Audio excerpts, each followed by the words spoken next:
Sempre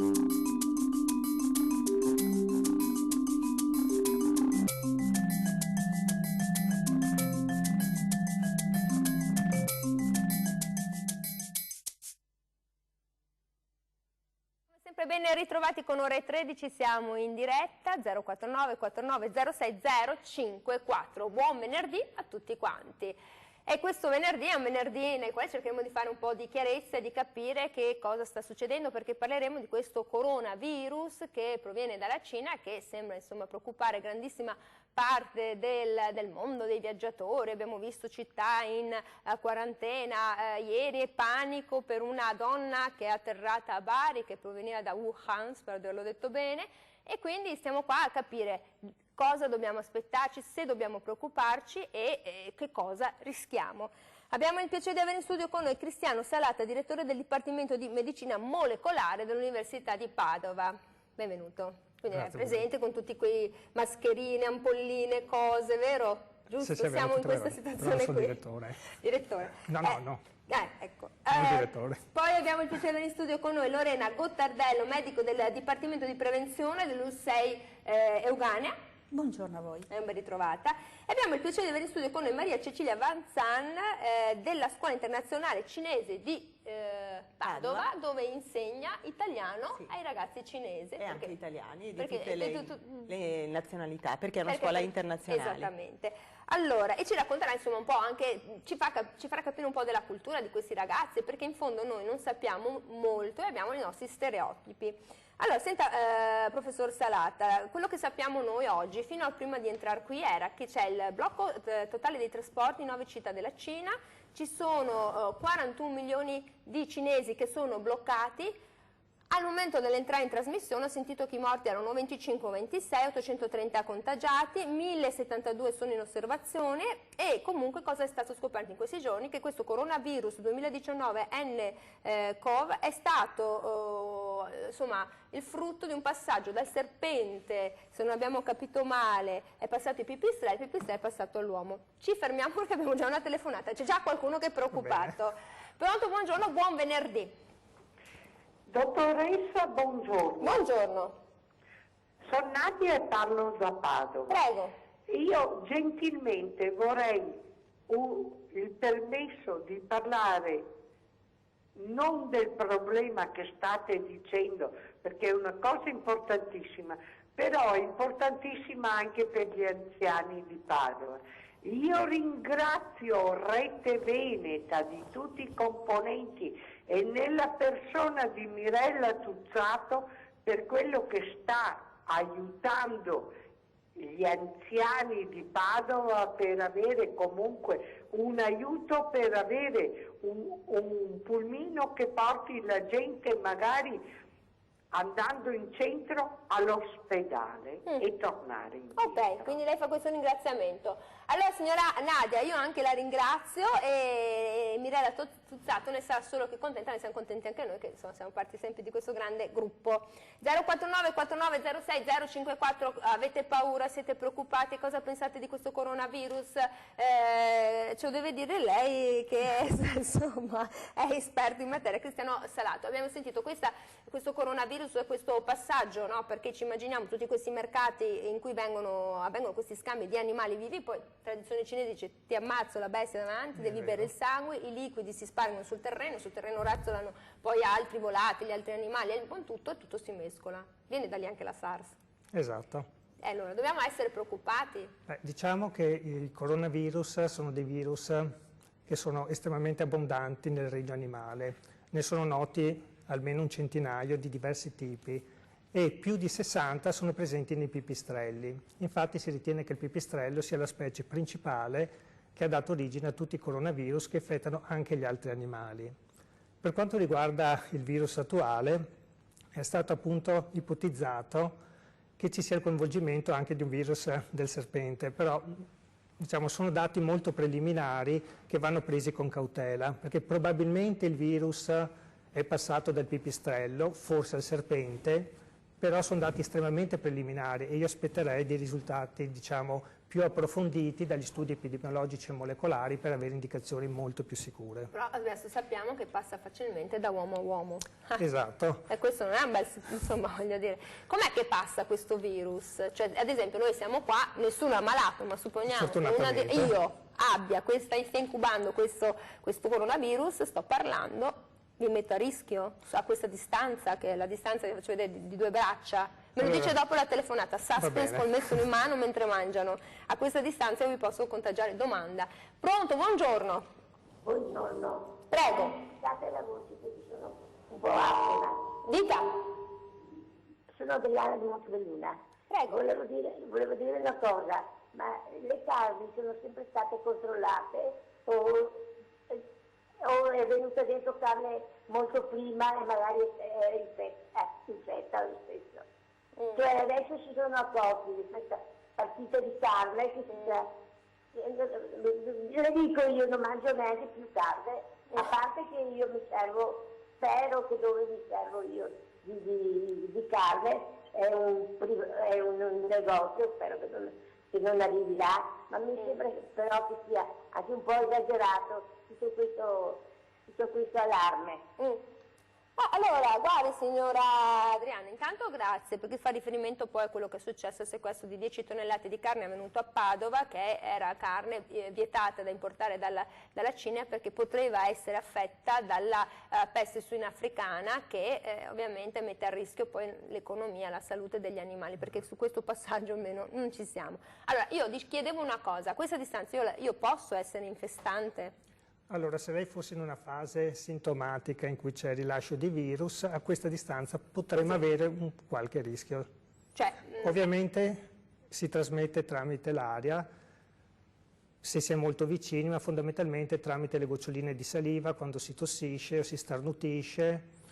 La trasmissione aerea potrebbe avvenire, però adesso, diciamo, per questo dobbiamo un attimo capire meglio in base alla raccolta di dati di tipo epidemiologico. Ma allora è per quello che hanno bloccato 41 milioni di persone, cioè, nel senso di bloccare i servizi dei trasporti pubblici di 9 città, 10 città, perché i recircoli, i filtri, le sto chiedendo. Diciamo soprattutto il contatto di vicinanza tra le persone. Se pensiamo appunto al Capodanno cinese, come nel nostro caso, quando festeggiamo, l'aggregazione di persone che sono vicine in ambienti eventualmente chiusi favorisce la trasmissione di infezioni che si trasmettono per via aerea o tramite appunto l'aerosol, le goccioline. E il coronavirus, abbiamo visto per la SARS ad esempio, che venivano trasmesse anche ad esempio all'interno dei voli aerei. E questo può rappresentare ovviamente un rischio di trasmissione quando queste persone vengono infettate e poi si muovono con i mezzi di trasporto, con gli aerei, quindi è una precauzione questa che vale la pena prendere. Quindi anche poi la capacità reattiva dipende dalle capacità immunitarie del soggetto, perché probabilmente queste persone che sono morte erano anche persone più deboli. Voglio dire, adesso noi siamo molto preoccupati, ma le infezioni ospedaliere, che sono 40.000 e passe, che mettono 4.000 vittime, ci devono preoccupare di più. Allora, senta, Lorena Gottardello, voi fate un grandissimo servizio, che è il servizio di informare il viaggiatore, di dare delle informazioni, delle precauzioni di natura sanitaria, di comportamenti. Vi stanno chiamando qualcuno che voleva andare a trascorrere il Capodanno cinese, che ha cambiato idea? No, nessuno ci ha chiamato. Così qualcuno ci ha chiamato, ci ha scritto, più che altro per persone che arrivano dalla Cina, non che si recano in Cina. Un classico esempio, non so, di un'altra scuola, non è la sua, ma di un'altra scuola, che ha una comitiva di ragazzi che erano andati in Cina, e ha detto adesso la settimana prossima ritornano, cosa facciamo? Questa è la classica domanda, un po' adesso delle scuole. Io mi sento di tranquillizzare tutti in questo momento, perché io ho visto le misure sanitarie che sono state adottate dalla Cina, sono veramente molto molto importanti, molto incisive. Insomma, bloccare tutti questi milioni di abitanti non è uno scherzo, cioè denota veramente una grande organizzazione, una grande voglia di controllare questa epidemia, ma non solo per loro, anche per tutto il mondo, perché sì, è vero che sono più consapevoli di una volta, sono più meno consapevoli, hanno nascosto meno rispetto, penso, alla SARS, altre cose, sono stati più sinceri. Sì, e anche subito, per esempio, rispetto a quando è andata la SARS, hanno subito dato il genoma cosa che non è proprio così scontata. Gli americani sempre, hanno detto che fra 3 mesi fanno il vaccino.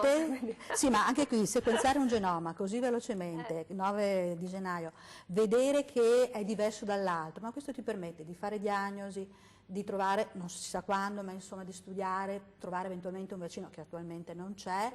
E questo è anche proprio una volontà che denota tutti insieme facciamo questo lavoro, quindi la protezione per se stessi, che insomma ho ammirato devo dire, ma la protezione anche per quelli che vanno fuori insomma dalla Cina, quindi insomma questa volta li promuoviamo i cinesi, sì, assolutamente. Un po' meno per la carne che è arrivata ieri, un po' di più è un'altra storia, che comunque anzi saluto anche il direttore Scibetta perché insomma è sempre in pole position Luz Seo Ghanea nel fare tutti i controlli sanitari veterinari. Io dico sempre quella settore della sanità che noi non vediamo ma che c'è, chi ci controlla tutte queste cose e non è da sottovalutare. Allora io chiedo ai miei colleghi che mi diranno di sì che forse devo andare in pubblicità, giusto?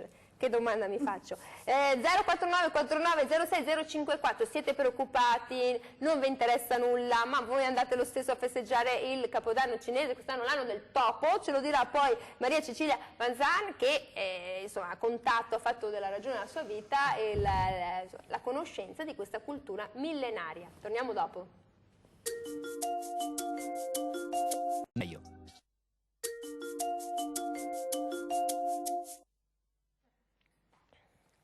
Eccoci qui, siamo rientrati con la diretta 049 49 06 054, stiamo parlando di questo virus, nuovo virus cinese, questo coronavirus che sta preoccupando un po' tutti, anche se l'Organizzazione Mondiale della Sanità non ha detto né che si parli di epidemia, pandemia, ha detto di stare tranquilli, non si è ancora espressa bene, non so se voglia aspettare di vedere cosa succede alla fine della settimana e poi lunedì riunirsi. Certo che comunque abbiamo sentito che ci sono 4 casi in Scozia, abbiamo sentito che c'è un morto al confine dall'altra parte in Russia e abbiamo sentito casi in Australia, in Giappone, perché? Perché la globalizzazione è bella ma ci fa muovere tanto, vero cara professoressa, e ci fa anche ammirare questa grande cultura. Intanto stanotte si entra nell'anno del... Siamo nell'anno domani, diciamo dalla mezzanotte, da un secondo dopo la mezzanotte entriamo nell'anno del topo. Usciamo quindi dall'anno del maiale, che è stato un anno che indica prosperità, ricchezza, felicità, gioia, tutto ciò che di bene. Quest'anno solo i cinesi perché gli europei hanno pianto tanto. No, diciamo queste sono tradizioni, ovviamente sono delle favole che come abbiamo tante favole, come nel mondo, mondo ha mitologie, favole, storie che ci abbelliscono la vita e danno diciamo un senso anche così alla cultura. L'anno del topo però ha le caratteristiche dell'anno del topo. Ce le dice dopo la telefonata, Va abbiamo bene, suspense.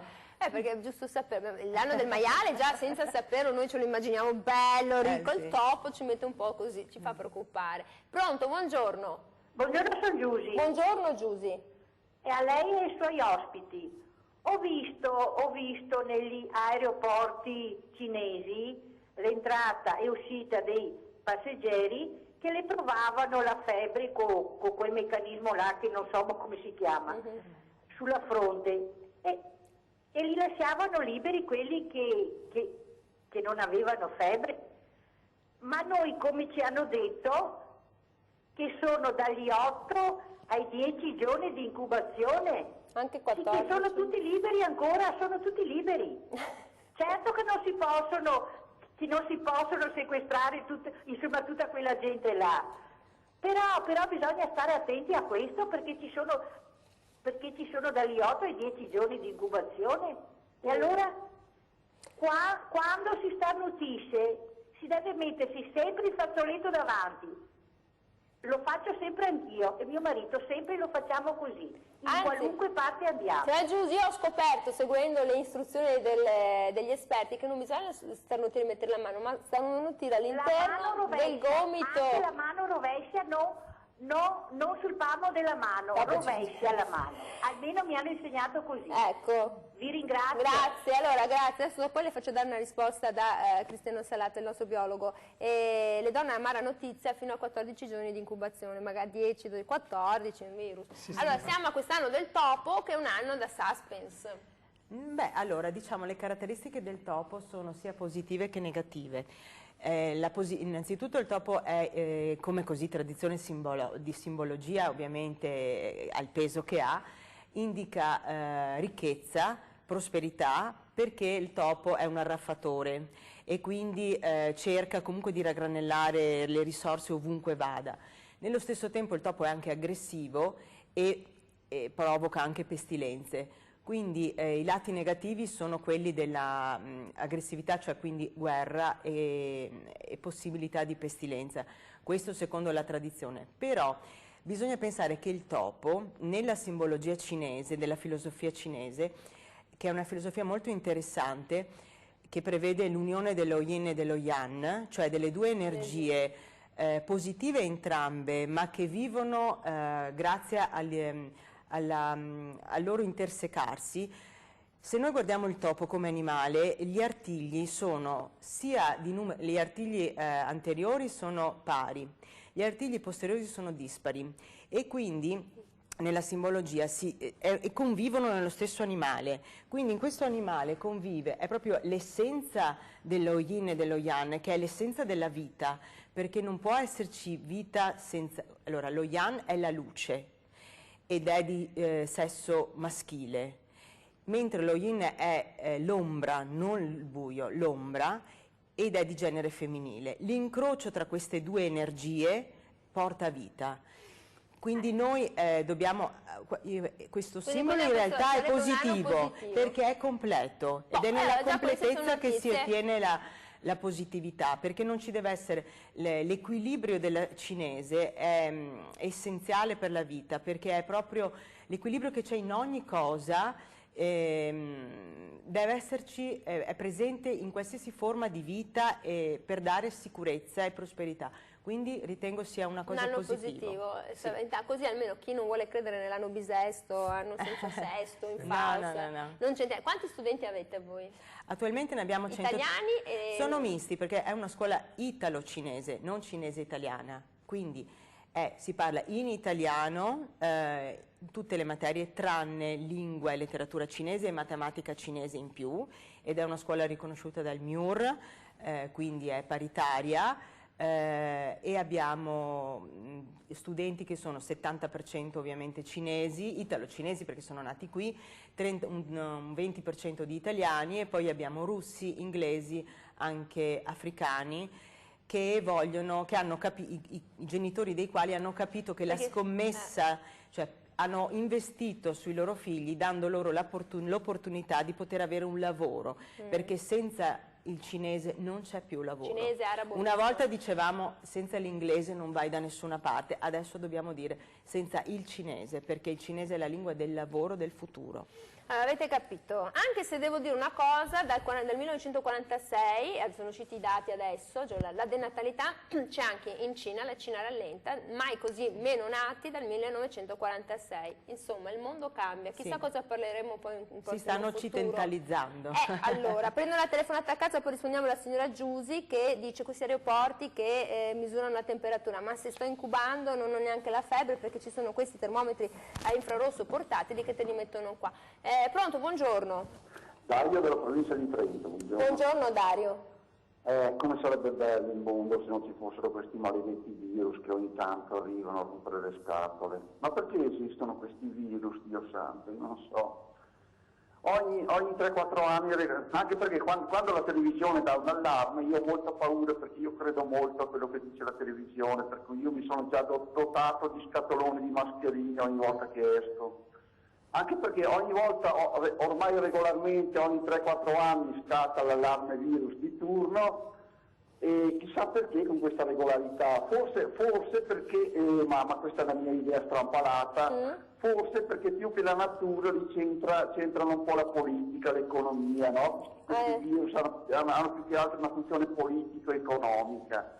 E dice che ci sia qualcosa sotto con le case farmaceutiche che vogliono creare il vaccino, i governi, fa questa dietrologia. Ovviamente è etichettato come complottismo, a proposito, cioè, avete visto tutto il business che stanno creando con i vaccini? Andate a vedere, quello che non vi dicono sono le altre informazioni, quelle che smentiscono tutte queste profezie televisive. Ad esempio in Mongolia, la Mongolia nel 2014 99% di copertura vaccinale del morbillo, è stata dichiarata esente dal morbillo. Nel 2017 c'è stata un'esplosione, non so neanche quante migliaia di casi. Soprattutto in Africa, perché non si va. E Perché questo Dario dicono- non si vaccinano, il vaccino serve per eradicare dalla faccia del mondo queste patologie che sono gravissime, perché ci sono bambini in Africa che muoiono di morbillo, Ma persone che certo, muoiono ma certo, di morbillo, ma certo, bisogna in andarle Africa- a vedere, certo, anche in in Africa il Italia i problema bambini poi- non vaccinati hanno complicazioni gravissime, pensate a Bebe Vio che non è allora- stata allora vaccinata spiegatemi per la questo meningite,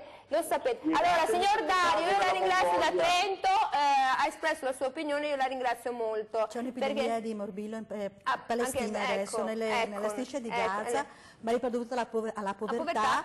e al fatto che i bambini, proprio perché sono poveri, Ma non vengono muoiono, i vaccinati. bambini muoiono con complicazioni tremende. E sono di là del tremende, Mediterraneo, ragazzi, cioè, vorrei dire. tremende. Cioè, siamo qui, viviamo tantissimo, ringraziamo che la scienza ha dato il via a questa cosa. Insomma. Vabbè, adesso torniamo dopo la pubblicità. 049 4906 054, torniamo con Cristiano Salata e tutti i nostri ospiti, perché bisogna far capire appunto questo problema della gente. Dice: ma come fai passare tutta questa gente che viene con l'aereo da Wuhan e poi se si ammala? Bah. Torniamo dopo.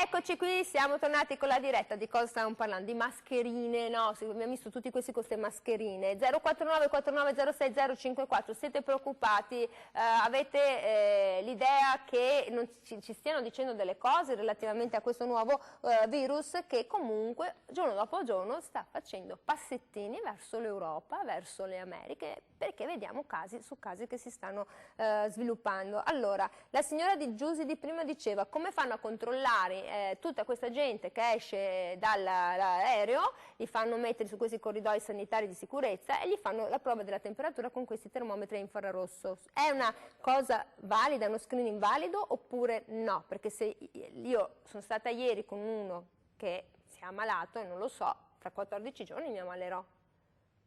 Me lo deve dire lei.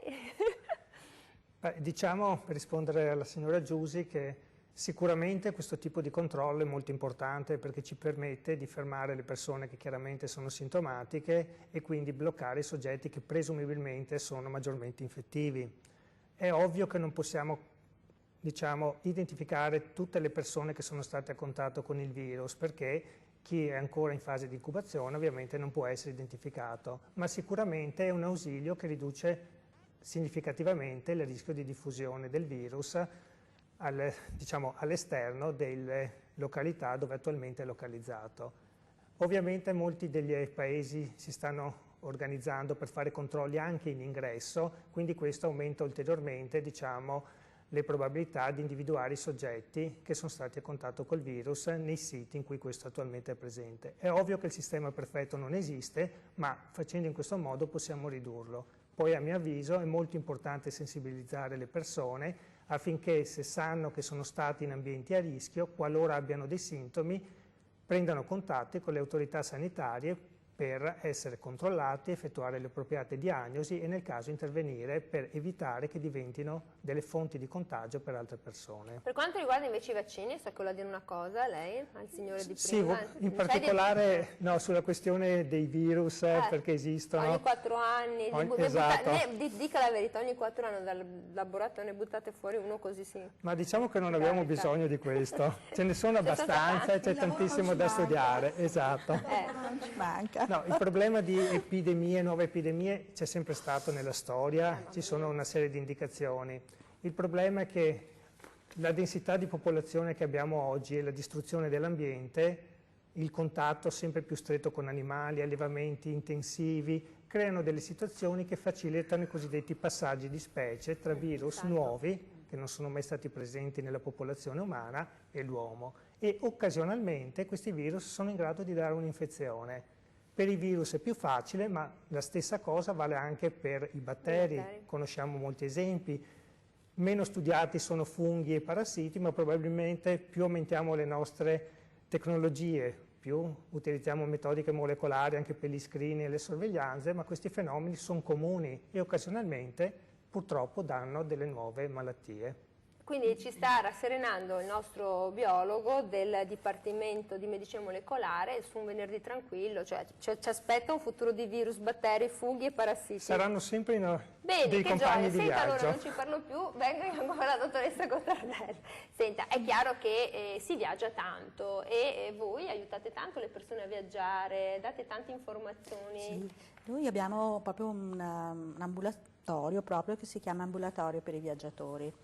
Ed è in tutte le nostre sedi, perché vabbè, quella principale in via Ospedale, che è la sede di Padova, ma ce l'abbiamo anche a Cittadella, a Campo San Piero, a Este, Conselvo, ma non solo noi, in realtà in tutto il Veneto. C'è una rete di ambulatori per i viaggiatori dove insomma, si fanno delle prenotazioni, le persone possono prenotare e vengono fornite informazioni, vengono consigliati antibiotici oppure consigliati delle vaccinazioni che poi vengono effettuate in base al luogo dove si va. Se si va in Africa magari, non so, si pensa alla febbre gialla, all'antimalarica, se si va in altri posti si pensa ad altri vaccini. Come ha detto lei adesso in Palestina mi pare c'è adesso in Palestina, l'abbiamo avuto ieri perché ci arrivano tutti i report e tutti gli alert, perché sono tutti alert del Ministero attraverso la regione, ma sono pubblicati. Se non c'è hai un'epidemia di morbillo, dite non andare o vaccinati. Certamente, ma in quelle zone là insomma, sono zone di guerra, sono zone che non è proprio il classico viaggio così di piacere o di lavoro, sono tutte zone di guerra. E questo, dicevo prima, si è abbassata di molto la percentuale delle vaccinazioni, ma di tutte, ma in particolare del morbillo, siamo intorno al 40%. È chiaro che così basta un attimo, basta che arrivi qualcuno e parte l'epidemia. Quello che preoccupa è il fatto che appunto ci sono dei flussi migratori, inutile dirlo. E per quello che io dico sempre alla gente, ma noi dobbiamo essere sempre pronti, senza allarmarci per carità, perché appunto Palestina, qualche anno fa che c'è stata la guerra in Siria, è stato in Siria, c'è tuttora in Africa, noi l'abbiamo avuto anche, adesso è superata insomma, anche in altri posti, negli paesi, e quindi insomma bisogna stare, non si può mai mollare un punto, bisogna sempre, per quello che possiamo, perché se non ci possono fare le cose, dice, vabbè, tipo qua non abbiamo il vaccino, cosa vuoi che facciamo? Dobbiamo solo proteggerci, cercare di usare la mascherina, cercare di limitare i viaggi, cercare di limitare i viaggi, eccetera. Però le cose che possiamo farle, facciamole. Insomma, anche perché poi, ripeto, prendersi un morbillo da adulto, cioè, e le complicazioni non è da sottovalutare. Prendo la telefonata e poi andiamo da Maria Cecilia Vanzan che ci racconta, perché studiano tutto questo cinese, che cultura c'è, insomma, questo scambio tra l'Italia e la Cina. Pronto, buongiorno. Buongiorno, Alessandro dalla provincia di Treviso. Buongiorno Alessandro. Una curiosità, ma questi virus si possono diffondere anche attraverso lo scambio di merci, ad esempio pacchi, pacchettini, vestiario, eccetera, che arrivano da altri paesi? Cioè se si possono prendere dalle merci? Sì. Ho capito, perché lei è preoccupato, cioè che ci sia tipo la polverina, l'antrace. No. Allora, dia una risposta veloce. Si prende attraverso le merci? Tendenzialmente no, l'unico rischio può essere se la persona tossisce, starnutisce su un materiale che per un breve periodo finché il virus è attivo, se viene toccato ce lo si può autoinoculare, questo può essere il massimo rischio, ma per prodotti che viaggiano per lunghi periodi diciamo altamente improbabile. Ma quanto che ci resta sia un vivo? Cioè, giusto per assicurare, perché magari uno si è ordinato un bel vestitino, sappiamo che viene fatto tutto in Cina e uno c'è un po'... Ma diciamo che è molto difficile. Muore subito il virus? Diciamo che su questo non abbiamo ancora dati. Che gioia! Però sono virus che non sono estremamente resistenti, ce ne sono di più resistenti. Dare un dato, se non ci sono dati sperimentali, non posso. Però diciamo, non considererei questa come una via particolarmente pericolosa. Vabbè, allora ha capito il signor Alessandro dalla provincia di Trento, dalle merci mettiamo così. Sì, altamente improbabile. Altamente improbabile. No. Esatto. No. Prende un'altra telefonata, ma non impossibile, perché sa che nulla è impossibile nell'immaginario. Pronto, buongiorno. Buongiorno, sono Franco da Udine. Buongiorno, abbiamo fatto il Trentino. Ci ricordiamo, allora, la Cina è più vicina, ci ricordiamo di questo? E quindi i volponi hanno cominciato a dire ma sì, prendiamo i prodotti cinesi, ma i prodotti cinesi, specialmente le creme per il viso, non per i piedi, per il viso, erano fatti con i preservativi usati, quindi figuriamoci le altre cose. Un anno fa quindi questo era uscito, preservativi usati, cosa vogliamo magari aspettarci dai cinesi? Dai, non andiamo adesso a fare, è l'ispettorato sanitario mondiale, non è che è andato a vedere il perché lo fanno con i preservativi usati, non lo so, adesso vogliamo rimediare, cosa vogliamo rimediare? Beh Franco, grazie. Io mi auguro che non fossero usati ma riciclati. Io credo molto nel riciclo di qualunque materiale, ce l'auguriamo bene. Ascolta, direttrice, il problema qual è? Che noi abbiamo tanti preconcetti nei confronti della Cina dei cinesi, perché è inutile negarlo, abbiamo avuto questa sensazione che comunque i prodotti, la qualità, il materiale, che ci stiano sempre un po', non dico fregando, ma che comunque insomma tutto sia fatto in un modo che noi non si sappia poi alla fine che cosa stiamo mangiando, che cosa stiamo bevendo, cosa stiamo indossando. È un po' questo. Quindi voi fate un lavoro molto grosso a livello culturale. Ma in realtà bisogna avere un po' più di chiarezza su quella che è la cultura cinese. Allora, quello di cui abbiamo parlato adesso è un argomento che può investire qualsiasi paese del mondo e quindi non mi permetto neanche di entrare in merito perché non è la mia materia. In realtà quello che adesso è successo a Padova in particolare... Con la carne. Sì, allora su questo genere di argomento io dico, io sono laureata in lettere e parlo solo di cultura, quindi non mi metto a discutere su questo di cui non sono competente. Io dico solo che la cultura in realtà come proprio saggezza, come tradizioni, come scienza, la cultura cinese è importantissima perché intanto è l'unico modo che permette al cinese di elevarsi a livello sociale, perché non c'è la meritocrazia e la possibilità di accedere a una classe sociale più alta. Da sempre nel mondo cinese è stata la cultura, nel senso proprio di studio. Che cosa è successo? È successo nella nostra città che una docente di lingua e letteratura cinese, la dottoressa Li Suemei, dell'Università di Ca' Foscari a Venezia, che è qui presente in Italia da 20 anni, ha sempre avuto un sogno, che era quello di fondare una scuola in Italia e soprattutto a Padova, perché la sentiva come una città a misura d'uomo, dove si potessero fondere le eccellenze della cultura cinese con quelle italiane. Perché come lo yin e lo yang non può esserci nulla, non c'è un'eccellenza unica che vada bene per tutti. Bisogna mescolare le eccellenze di due paesi così importanti. Non per niente Marco Polo iniziò la cosiddetta Via della Seta. Noi quest'anno abbiamo avuto questo slogan che è: la Via della Seta passa per Padova, perché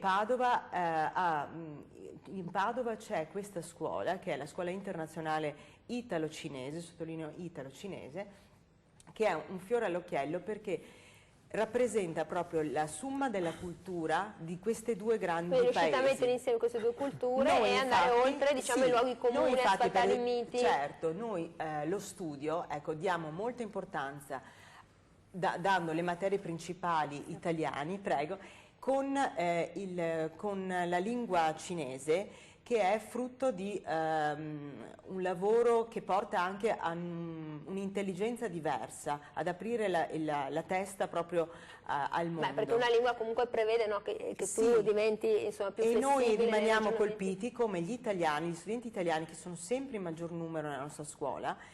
All'asilo per esempio sono quasi tutti italiani, perché noi abbiamo infanzia, elementari, media, licei, e vediamo come velocemente imparino la lingua cinese. E questo è indicativo che... a parlarla o a scriverla? A parlarla. Perché scriverla, sì, ragazzi. Cioè. A scriverla ci vuole più studio. Più studio, ci vuole, non dico che sei nato lì, ma insomma. Però devono impararlo anche i cinesi di seconda, terza generazione, perché come succede infatti per arabi che arrivano da noi, non sanno nulla, i genitori si arrabbiano. Sì, ma anche i genitori e questa è una grandissima... Esattamente, allora stavamo parlando, voi avete capito, quindi lo scontro tra civiltà, l'incontro tra civiltà può portare ovviamente a tantissime situazioni positive, qualche situazione negativa, ma soprattutto che cosa succede? È l'incontro-scontro tra il mondo che si muove, diciamoci la verità. Noi adesso andiamo in pubblicità. Ma la questione è che la gente si preoccupa appunto di questi virus che mutano, che cambiano, perché magari il coronavirus che è stato identificato 2019 col suo codice N-CoR eccetera eccetera, magari fra 10 giorni non è neanche più lo stesso, perché i virus sono così, mutano. Torniamo dopo la pubblicità. 049 4906 054. Naio.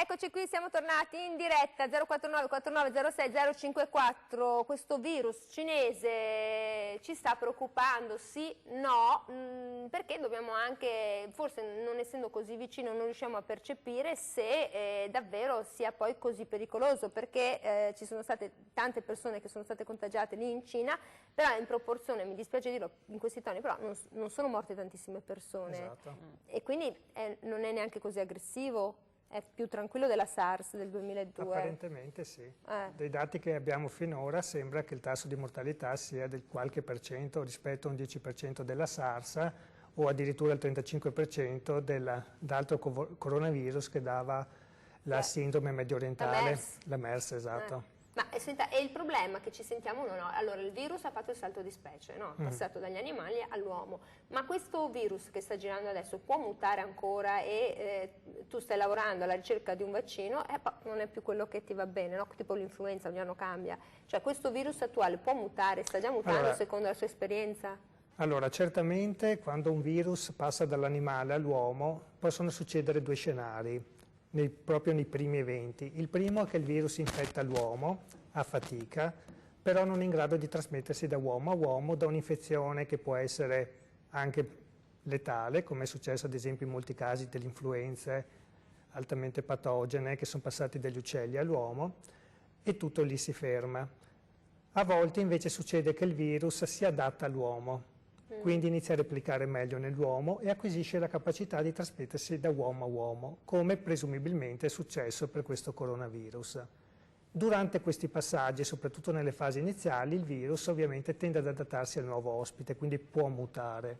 Ora il livello di mutazione per adattarsi all'uomo dipende anche da quello che era il genoma originale. Se questo era già particolarmente in grado di replicarsi bene nell'uomo, è presumibile che non abbia forti variazioni genetiche. Ovviamente ci saranno, perché questi virus comunque tendono ad adattarsi, a cambiare anche per sfuggire alla nostra risposta immunitaria, e quindi di cambiamenti ci saranno. L'entità dipende da quanto questo si evolverà e si adatterà all'essere umano. Io volevo chiedere una cosa: negli Stati Uniti c'è stata una dichiarazione, dice noi saremo in grado di mettere a punto un vaccino tra 3 mesi, mi sembra una dichiarazione un po' speranzose. Beh, tenendo presente che per la MERS e la SARS non è stato fatto, va bene che la SARS è stata bloccata praticamente subito, la MERS ancora dà dei casi sporadici. Cioè perché vi andranno a spendere soldi per fare tutto questo vaccino alla fine? Sì. Questo Diciamo, è a chiedersi. Una domanda io. Prego. Ma mi pare finora le morti sono soprattutto soggetti fragili, Sì. o anziani o già malati.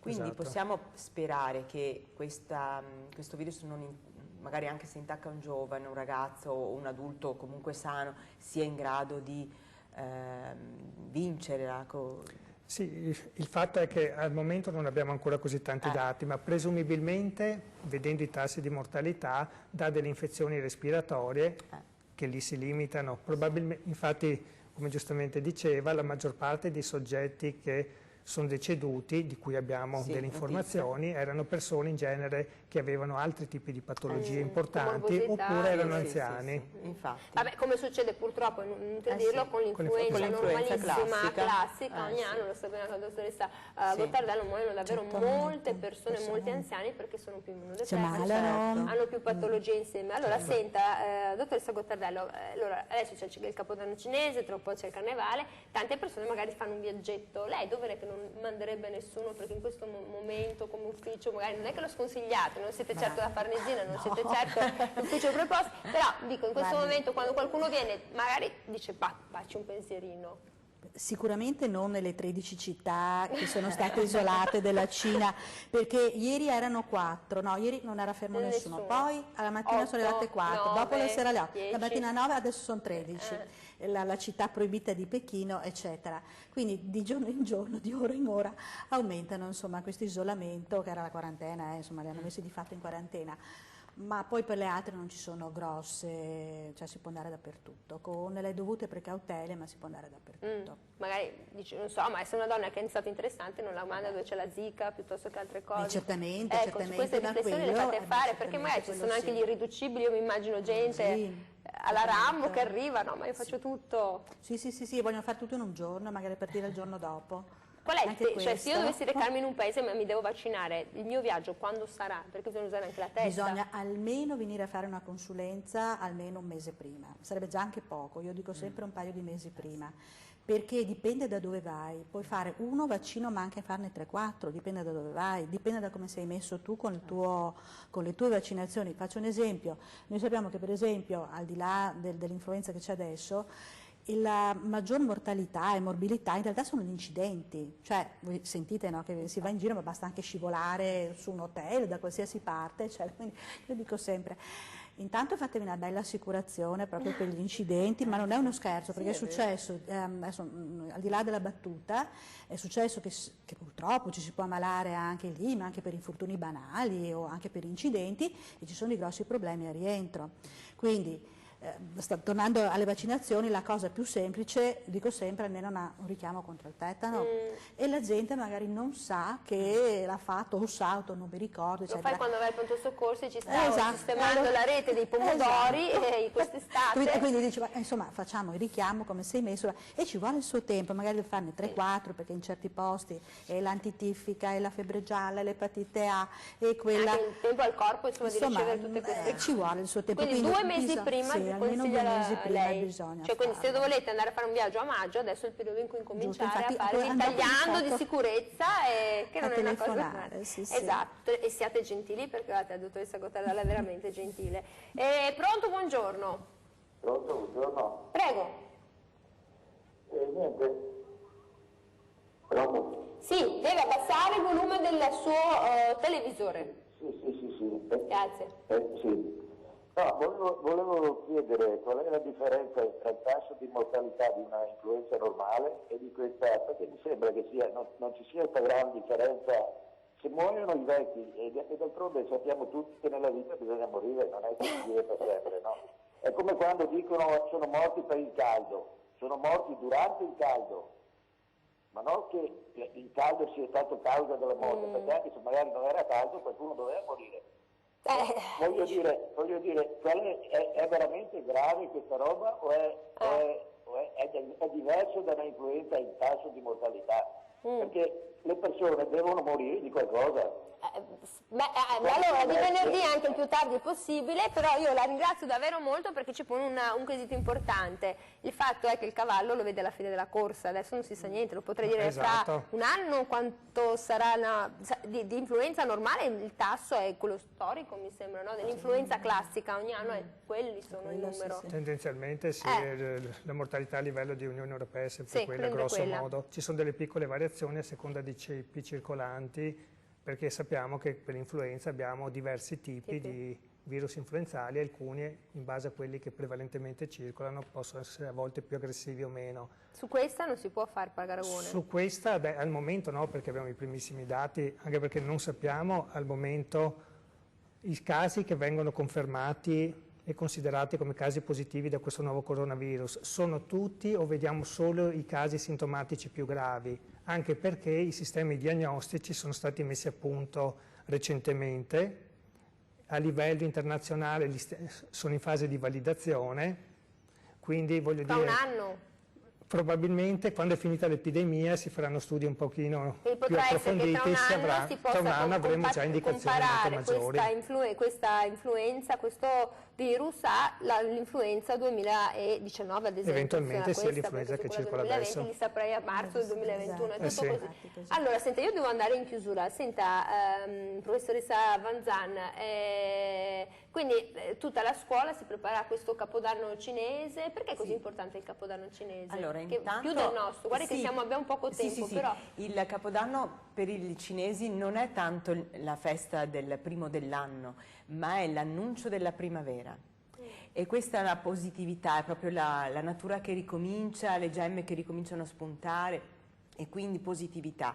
Noi oggi siamo al Teatro ai Colli a Padova con il nostro spettacolo, con tutti i ragazzi dall'infanzia al liceo, che mettono in scena tutto ciò che hanno imparato nel Parco della Cultura Cinese, che abbiamo organizzato un mese fa, dove sono venuti maestri dalla Cina e hanno portato tutte le tradizioni unite a quelle italiane e non internazionali, tanto che noi docenti canteremo l'inno alla gioia di Beethoven, perché in questa scuola si intrecciano le eccellenze della cultura italiana innanzitutto, io sono italiana, e madrelingua con la Cina, la Spagna e l'Inghilterra. Perché quello che cantate anche l'inno alla gioia, perché l'inno dell'Unione Europea, certo, brava, prima di ogni riunione. Infatti, e poi per noi il nostro scopo è far diventare gli studenti della nostra scuola cittadini del mondo.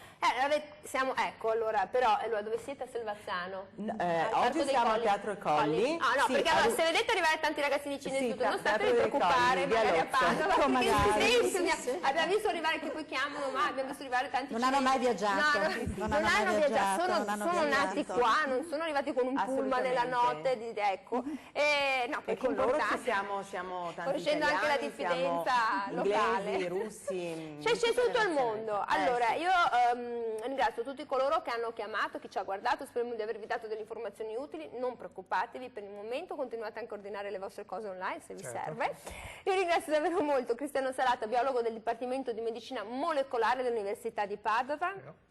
Ringrazio davvero molto la dottoressa Lorena Gottardello, medico del Dipartimento di Prevenzione dell'ULSS 6 Euganea, per tutto il lavoro che fate, veramente grazie. E ringrazio davvero molto Maria Cecilia Van Zan, direttore della Scuola Internazionale Cinese di Padova, Italo-Cinese di Padova. Auguri e buon anno a tutti. Come si dice auguri? Non c'è un auguri corrispondente all'italiano. Sì, ci salutiamo con un bel Ni hao, anzi vi dico Nin hao per segno di rispetto. Nin hao, ecco, abbiamo finito. Noi torniamo sempre domani con ore 13, arrivederci, andate a festeggiarvi il Capodanno cinese.